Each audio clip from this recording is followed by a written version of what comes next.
भीम नमो बुद्धाय। जय जवान जय किसान जय संविधान।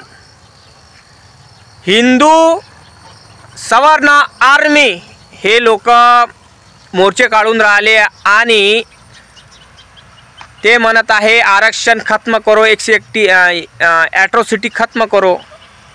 तर बाजूने तुम्ही हा व्हिडिओ बघू शकता।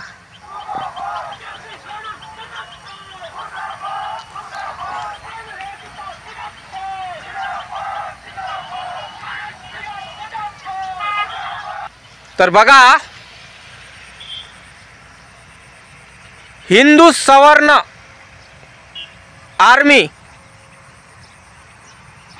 बघा हिंदू सवर्ण आर्मी हे यांचं काम काय आहे की आरक्षण खत्म करो, ॲट्रॉसिटी खत्म करो, म्हणजे हे शांतता भंग करण्याचं काम चालू आहे या लोकांचं।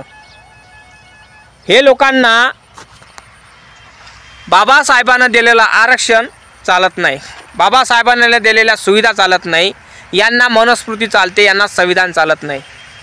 कारण माझ्या बौद्ध बांधवांनो, माझ्या एससी बांधवांनो, माझ्या आदिवासी बांधवांनो, माझ्या ओबीसी बांधवांनो, हे सवर्ण लोक जातीवाद करून राहिले आणि हे 3%च लोक आहे बरं सवर्ण, हे 3% आहे, पण हे लोक आपला बाप बनायचा कोशिश करून राहिले।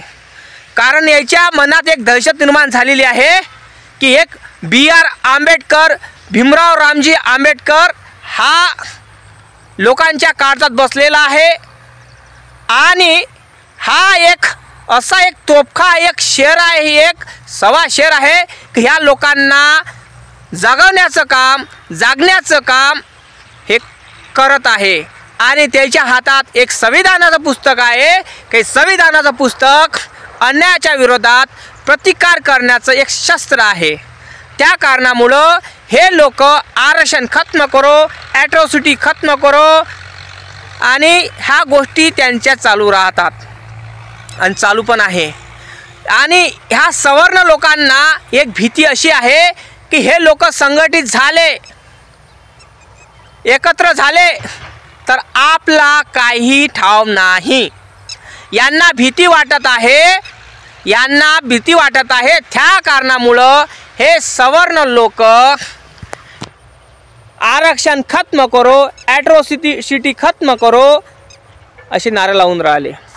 तर विचार करा तुम्ही माझ्या एससी बांधवांनो, माझ्या ओबीसी बांधवांनो, माझ्या आदिवासी बांधवांनो, कारण एक सवर्ण एक असं जहर आहे की ते जहर माणसाला तळपू मारतो।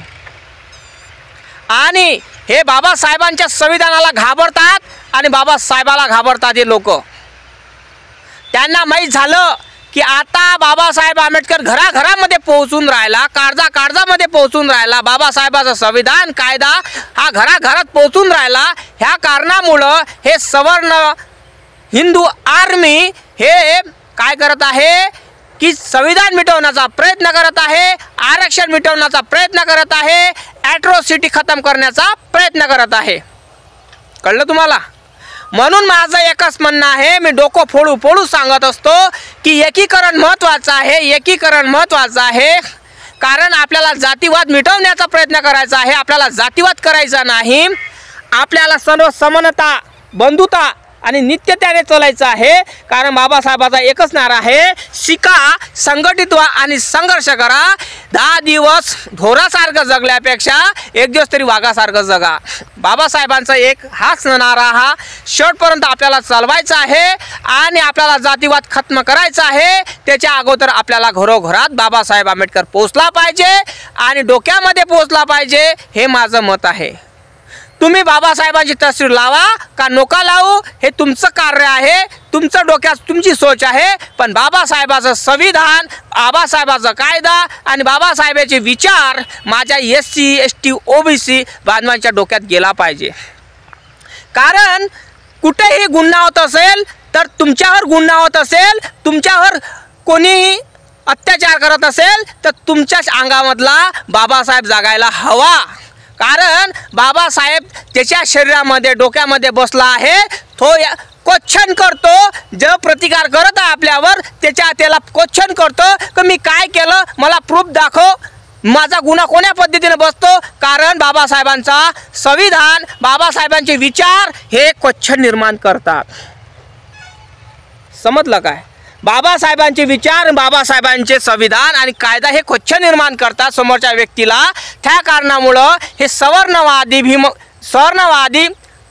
हिंदू आर्मी हे याच्यासाठीच घाबरून राहिले की आता हे समाज ओबीसी SC ST ह्या समाज हा संघटित होत आहे आणि हा आपल्या 3% समाजाला दबवून टाकेल. त्या कारणामुळं हे लोक आपलं आरक्षण काय, आपलं सगळं अस्तित्व मिटवण्याचा प्रयत्न चालू आहे ह्या लोकांचा. कारण हे लोक राजकारणात एवढे घुसलेले आहे त्याचा चपराशीपासून तर मंत्रीपर्यंत त्याचेच लोक आहे. कळलं का तुम्हाला?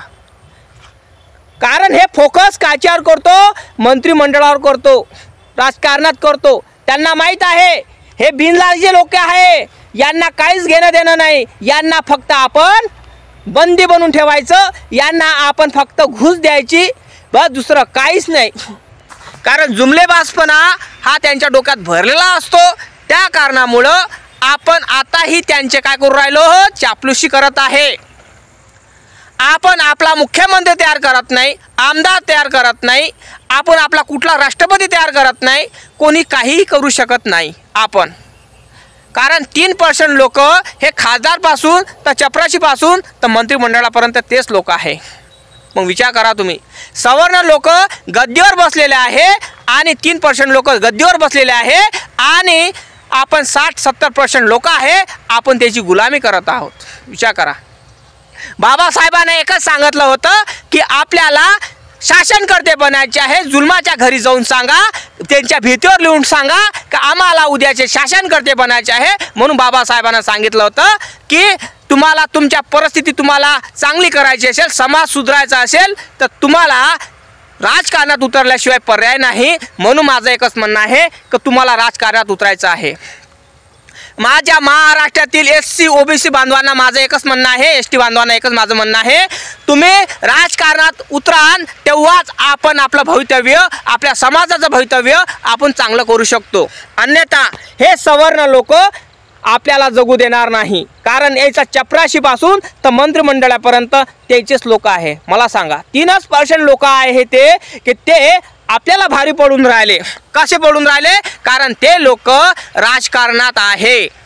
ते लोक काय आहे? राजकारणात आहे. त्या कारणामुळं आपण काही करू शकत नाही. कारण सगळे दागेधोरे त्यांच्या हातात असल्यामुळं आपण सर्वसामान्य माणूस असून आणि आपण एवढ्या लोकसंख्येनं असूनही आपण आपला खासदार, आमदार, मंत्री म्हणा, सरपंच म्हणा आपण निवडू शकत नाही. विचार करा तुम्ही, किती बिनलाजे लोक झाले पाहिजे. त्या कारणामुळं आपण OBC SC ST तील मुख्यमंत्री, प्रधानमंत्री, राष्ट्रपती असे झाले ना तर आपल्याला संघटित होण्याला कोणी रोखू शकणार नाही. कारण माझं एकच म्हणणं आहे, हे सवर्ण हिंदू आर्मी हे काय करत आहे, समाजामध्ये लोकांच्या काळजात जहर घोलण्याचं काम चालू केलं आहे ह्या लोकांनी. त्या कारणामुळं माझं एकच म्हणणं आहे माझ्या महाराष्ट्रातील SC ST OBC बांधवांना की तू जागा हो दादा. कारण जागा होणं गरजेचं आहे. पंचवार्षिकमध्ये तुमचाच आमदार झाला पाहिजे, तुमचाच खासदार झाला पाहिजे, तुमचाच मंत्री, प्रधानमंत्री झाला पाहिजे. हे लोक डोक्यात ठेवा. शिका, संघटित आणि संघर्ष करा. बाबासाहेबांचा नारा आहे, हा डोक्यात धरूनच तुम्ही राजकारणात या. कारण आपलाच आमदार खासदार झाला पाहिजे. आपला आमदार खासदार झाला तेव्हाच आपलं अस्तित्व दिसल. नाहीतर काही दिवसानं असं होणार की 13% हे लोक 3% असे हे लोक 3% हे लोक आपलं जीवन असंच करणार की याला उखडण्याचं काम पण आपण करू शकणार नाही.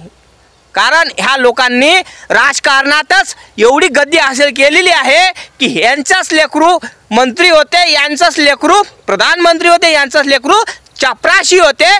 त्या कारणामुळं माझं एकच म्हणणं आहे, यांनी मंदिरापासून तर राष्ट्रपतीच्या मंदिरापर्यंत यांनी स्वतः विकत घेतलेले कार्यालय आहे. पद आहे। त्या कारणामुळं माझ्या महाराष्ट्रातील ओबीसी एसटी आणि एससी बांधवांना माझं एकच म्हणणं आहे, दादा आपला मंत्री झाला पाहिजे, आपला आमदार झाला पाहिजे, आपला खासदार झाला पाहिजे। खूप झाल्या नोकऱ्या करून, खूप झाल्या समाजसेवक करून, आता राजकारणात या। राजकारणात आल्यावर आपल्याला आपली सीट पक्की करायची आहे, आपलं मंत्रिपद पक्क करायचं आहे। तेव्हाच आपण आपल्या समाजाचा, आपल्या धर्माचा म्हणा, आपण आपल्या अस्तित्वाचा आपण प्रचार करू शकतो, आपलं त्याचं जीवन आपण चांगलं करू शकतो। नाहीतर तुम्ही समोर चालून तुम्हाला असा तुमच्यावर अन्यायाचा प्रतिकार होणार की तुम्ही एकच म्हणणार की आम्ही एवढं लोकसंख्येने बहुमताने असूनही हे 3% लोक आमच्यावर भारी पडत आहे। अशी दिवस नको यायला। त्या कारणामुळं माझ्या महाराष्ट्रातले एससी एसटी ओबीसी बांधवांना एकच म्हणत आहे, जागा हो, जागा हो, जागा हो। जय भीम, नमो बुद्धाय, जय जवान, जय किसान, जय संविधान।